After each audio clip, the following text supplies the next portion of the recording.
Ok, buenas tardes. Muchas gracias por su compañía y por supuesto por la invitación que nos hicieran para participar en este evento.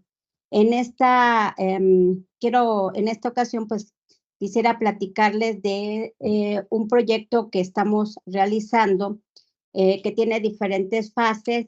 Estamos trabajando la competitividad en el sector agropecuario y hemos estado haciéndolo a nivel general de todo el estado, de todo el sector agropecuario y posteriormente lo hemos ido trabajando a nivel de producto. Entonces tenemos el caso del jitomate, tenemos el caso de la uva, del aguacate y de esta forma hemos ido armando el mosaico de cómo se ha comportado este tipo de productos y cómo ha manejado la competitividad de estos cultivos.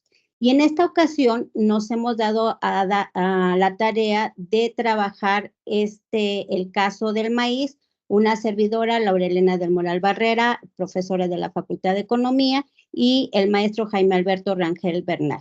Y como lo comentó el maestro, pues vamos a trabajar esta parte de las tendencias climáticas, un poco también provocados por tanta ola de calor que hemos tenido y bueno, que vemos que nuestras plantitas están desmayándose y entonces la pregunta es, bueno, ¿qué pasa en lo demás, con los demás cultivos? Un poco de antecedentes es en el año de 21, la producción de maíz se obtuvieron 27 millones de toneladas, lo que representó el 88.2% de la producción nacional de granos. De ahí la importancia de este cultivo.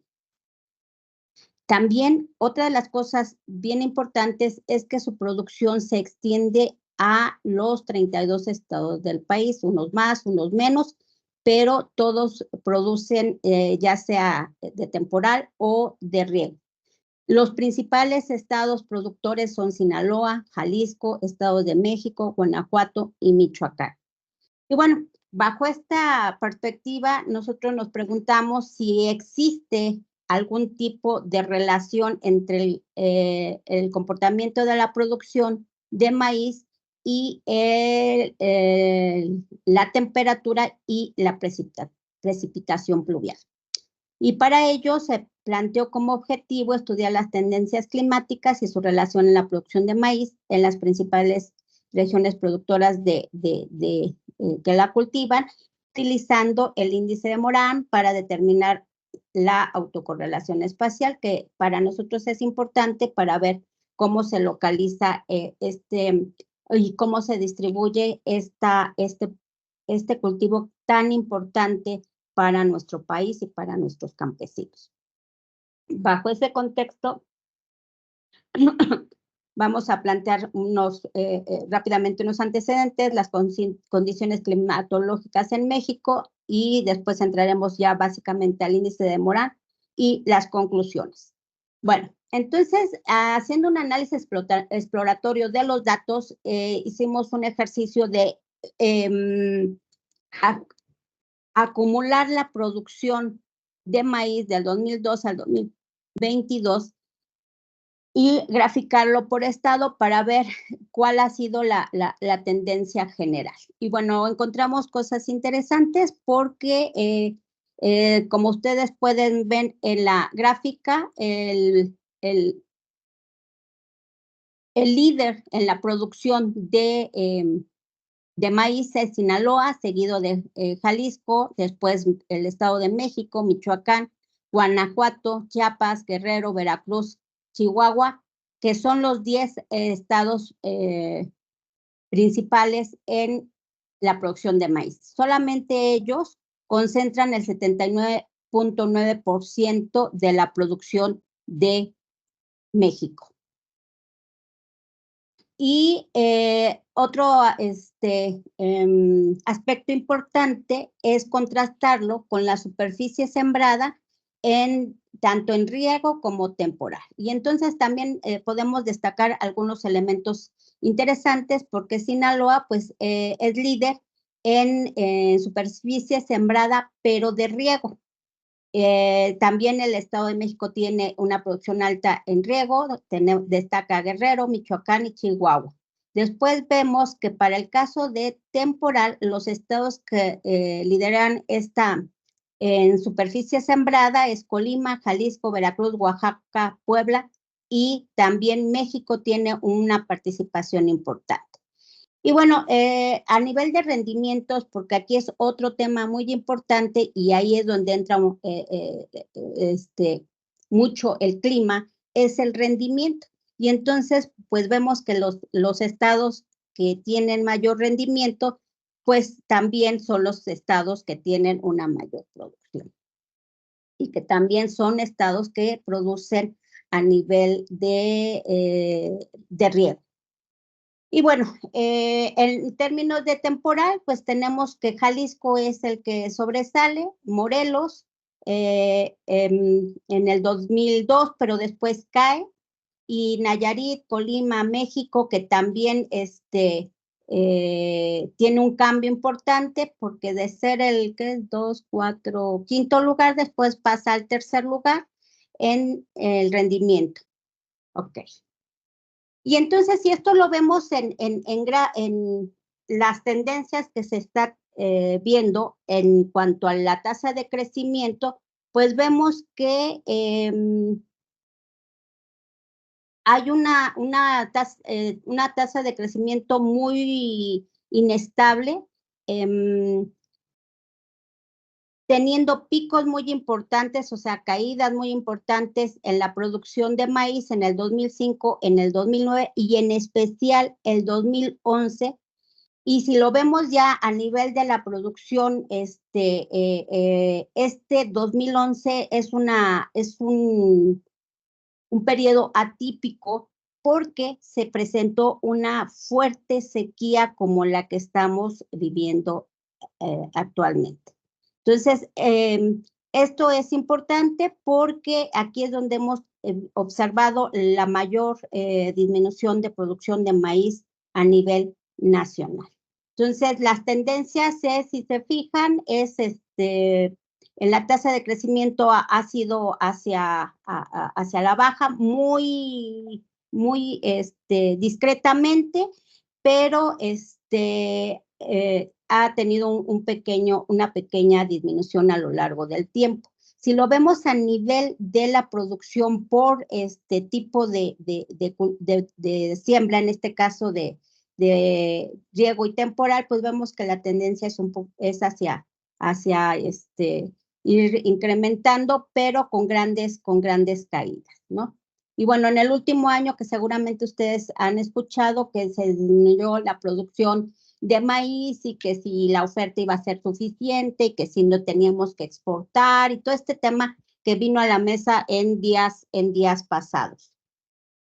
Bueno, entonces, si esto lo vemos ya a nivel de la temperatura, vamos a ver la parte de barras, las azules, son la precipitación pluvial por mes. La parte de la temperatura es la naranja, temperatura máxima y temperatura mínima. Entonces, si ustedes observan, en años pasados teníamos una precipitación pluvial que, bueno, tenía grandes picos, es decir, teníamos lluvias, teníamos periodos importantes de agua en ciertos meses. Aquí también es importante resaltar la periodicidad del agua y de la temperatura, porque esto va a ser importante para el proceso que se sigue para la siembra del maíz. Y entonces, si ustedes observan, estos picos han ido desapareciendo, se han ido disminuyendo, y hemos tenido en años que han estado o sea, han bajado de manera importante. En términos de la temperatura mínima, también observamos que si bien es cierto que tenemos temperaturas que son cíclicas, es decir, primavera, verano, otoño, invierno, bueno, vemos cómo se ha comportado. También vemos que esta temperatura mínima ha ido un poquito hacia la alza. Si se fijan, están en estos niveles de los 20 grados, de los que y hasta los 20 grados que son, estoy aquí graficando la temperatura mínima y la temperatura máxima, pero se me está. Y por el otro lado tenemos la temperatura máxima que se ha conservado más o menos a lo largo del tiempo, teniendo algunos picos y en especial en este año que fue el 2017 y bueno, el 2022. Bajo este tema, entonces, seguiría con los valores ideales de la temperatura y precipitación pluvial en la producción de maíz. Por eso les decía que era muy importante la lámina anterior, porque este ciclo debe de ser respetado para que pueda producirse y cultivarse el maíz. Y entonces tenemos la época de invierno, que es enero y febrero, que es en donde se dejaba la tierra en reposo y se empezaba a sembrar en marzo. Para eso se tiene que contar con temperaturas ideales y con precipitación pluvial también ideales. Entonces, aquí vemos que la época que se había venido sembrando el maíz es en marzo y esto ha ido cambiando en los últimos años. Ya en especial en este año no pudieron sembrar en marzo porque no había humedad. Entonces vemos que aquí están las diferentes etapas, que son la de germinación, que es en abril, crecimiento, y la floración, que es julio. También es muy importante porque si no se logra la floración a tiempo, el llenado del grano no se realiza y entonces pueden tener la planta incluso alta, pero el maíz no se llena y tiene granos vacíos. Entonces, esto es digamos que es la parte ideal de temperatura y precipitación. Entonces, bajo esto, empezamos nosotros a analizar qué es lo que sucedía o qué es lo que podemos derivar de este comportamiento. Y para ello lo hicimos a través del índice de Moran, el cual es una medida estadística que desarrolla Alfred Pierre Moran en 1950. Hay varios índices que nos pueden ayudar a ver esta parte de la competitividad y del comportamiento del producto, pero este es interesante porque incorpora el factor territorio o espacio. Entonces, en lo que trata este índice es de analizar de forma integral las variables de autocorrelación espacial entre valores vecinos más cercanos. Entonces, la ventaja es que este índice te permite observar cómo los valores tienden a agruparse o no. Puede ser que haya una dispersión o que se pueda hacer una agrupación y entonces encontraríamos una autocorrelación espacial positiva, y si se dispersa, bueno, entonces tendríamos una autocorrelación negativa. O si es muy cercano a cero, entonces sería una distribución de forma aleatoria.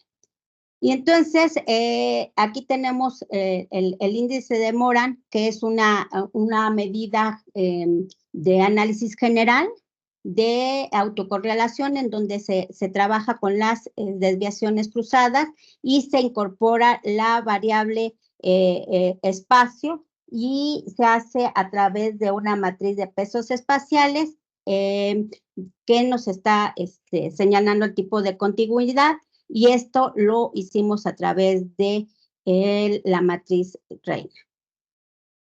¿Por qué? Porque aquí partimos de que aquí tenemos un estado, nuestro vecino, nuestro siguiente vecino, y así podemos tener este movimiento tipo reina. Y entonces, como les señalaba, pues podríamos tener el índice, lo podemos ubicar en +1, -1 o 0. Si tenemos una agrupación perfecta, entonces es más cercano a 1, que sería una distribución de esta forma. Si es -1, entonces tendríamos una autocorrelación dispersa perfecta, que sería como esta. Y si el valor es 0, tendríamos una presencia de patrones completamente aleatorias, que sería una dispersión aleatoria como la que tenemos aquí en medio. Bajo este contexto, se analiza el índice de Moran. Pero además podemos tener, podemos tener el análisis más local, que es el método de Lisa, y esto descompone el índice de Moran llevando el análisis a nivel local, que también vamos a presentar, en donde por una parte vemos si hay agrupación y si se pueden generar conglomerados o no. Y en el otro mapa, que sería el otro cálculo, es ver la significancia. Y entonces vamos a encontrar que esta relación puede ser alta, que es el cuadrante 1, bajo en X y alto en Y, que es el cuadrante 2, y en el cuadrante 3 es bajo en X y bajo en Y. Y en el cuadrante 4 es alto en X y bajo en Y. Y esta sería el comportamiento que nosotros observaríamos en el índice de Moran, y posteriormente también en el caso de del cálculo de Lisa.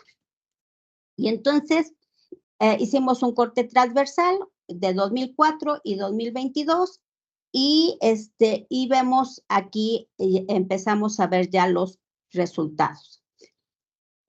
Aquí en la producción de maíz, los estados que están más oscuros son aquellos que tienen un mayor rango de producción, y y los que están más claros son los que tienen un menor rango de producción. Y entonces, en este caso, los de menor producción, tenemos a Baja California Sur, Colima, Quintana Roo y Ciudad de México, con apenas el 0.5% de la producción nacional.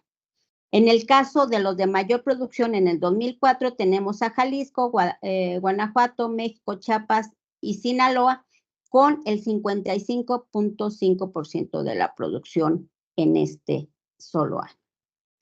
Para 2022 tenemos que cambia un poco, pero no mucho, los estados de menor rango de producción, en donde tenemos a Baja California Norte, Baja California Sur, Coahuila, de Zaragoza, Ciudad de México, Nuevo León, con el 0.4% de la producción nacional. En tanto que los estados con mayor producción son, y que representan el 56.7%, es decir, mayor que el del 2004, son Jalisco, Guanajuato, Michoacán, México y Sinaloa.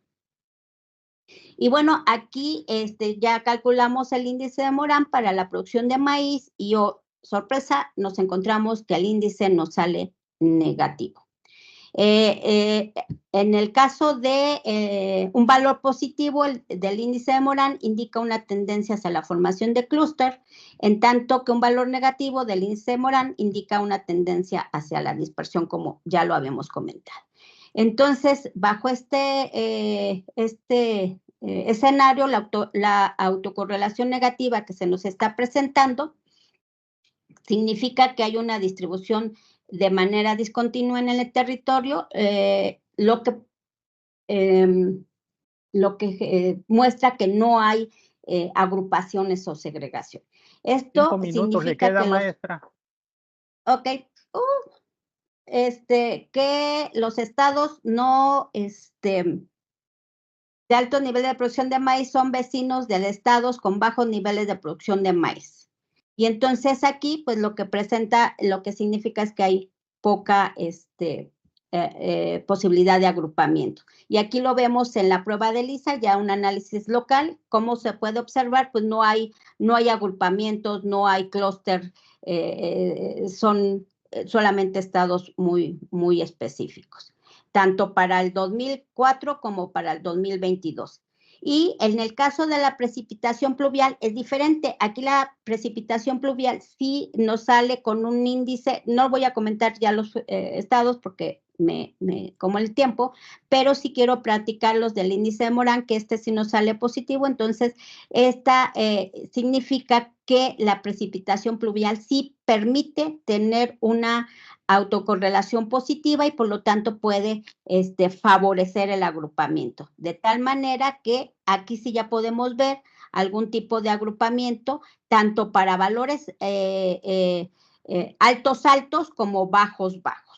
La literatura lo mencionas como zonas calientes o zonas frías. Y aquí, pues, aquí la significancia nos muestra que tiene una significancia bastante alta del punto 99% del 99% y del 95%. Y bueno, en el caso de el 2022, esto es mucho más importante, es decir, se favorecen más la agrupación o los clústeres, pero a partir de la precipitación pluvial.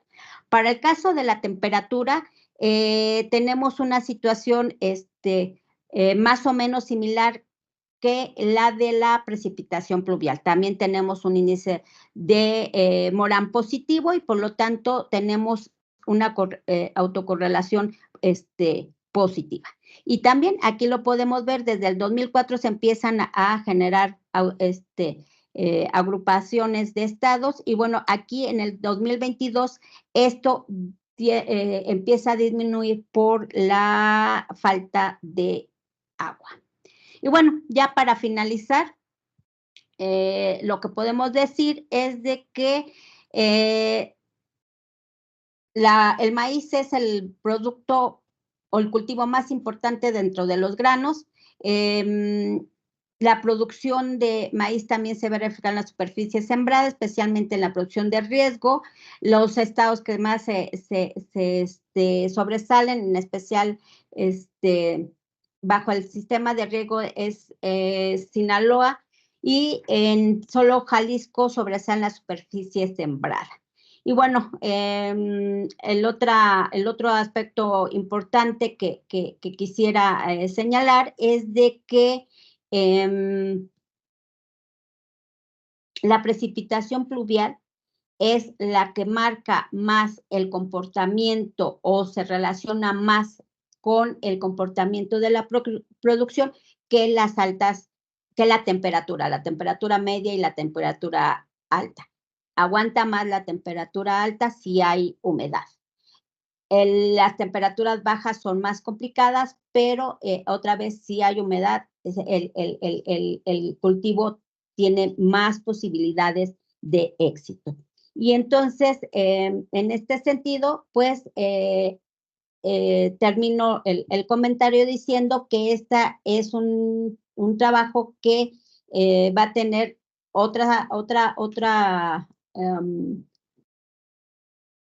otro trabajo complementario donde vamos ya a hacerlo a nivel de econometría espacial para poder meter todas las variables que hemos ido detectando como importantes en